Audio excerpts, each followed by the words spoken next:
શહેરના 4 ઝોનના વિસ્તારમાં સંભવિત બાંગ્લાદેશી નાગરિકો અવૈધ તરીકેથી રહેતા હોવા અંગે આપણા પાસે ઉપલબ્ધ માહિતીના આધારે કેટલાક વિસ્તારોમાં આપણે ચકાસણી કરી છે.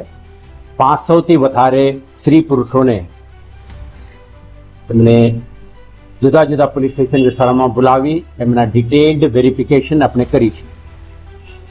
આ વેરિફિકેશન દરમિયાન આપણે જે કેટલાક પ્રકારના એલિમેન્ટ્સ, ખાસ કરીને કોઈ ઇન્ડસ્ટ્રીયલ વર્કર, કોઈ સ્પા કે હોટલમાં કામ કરતા લોકો ને કોઈ અન્ય વિસ્તારમાં ગોલ્ડ જ્વેલરી કે ઇમિટેશન જ્વેલરીના જે ઇન્ડસ્ટ્રી સાથે જોડાયેલા કેટલાક શકદારો હતા, આવા તત્વોને આપણે વેરિફિકેશન કરી.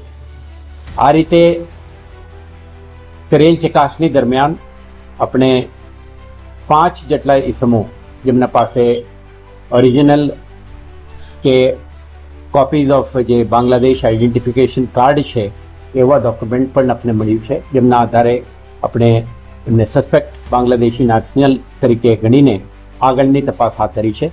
અને અન્ય 15 જેટલા ઇસમો છે જેમના પાસે કેટલાક ડોક્યુમેન્ટ તો સસ્પેક્ટેડ છે, જેના બાબતે પોલીસ દ્વારા ડિટેલ્ડ ઇન્વેસ્ટિગેશન પણ આપણે હાથ ધરી છે. આ તબક્કે કેટલાક અન્ય ઇસમો પણ સસ્પેક્ટેડ હોવાની શક્યતા છે. તો આ અભિયાન અત્યારે પ્રગતિમાં છે, આવતીકાલે પણ ચાલુ રહેશે. તો પોલીસ તપાસ દરમિયાન જેમના વેરિફિકેશન દરમિયાન એમના આઈડેન્ટિટી, નેશનાલિટી અંગે જેમને પ્રૂફ મળી ગયું છે કે સેટિસ્ફેક્ટરી આન્સર મળ્યું છે, એવા ઇસમોને આપણે પરત જવા કહીએ છીએ. જેમના અંગે વધુ તપાસ હાથ ધરવાનું છે એમના તપાસ આ તબક્કે ચાલુ છે. જ્યારે વધુ વિગતો અને ડિટેલ્સ મળશે ત્યારે વખતો વખત મીડિયા સમક્ષ આ વિગતો મૂકવામાં આવશે.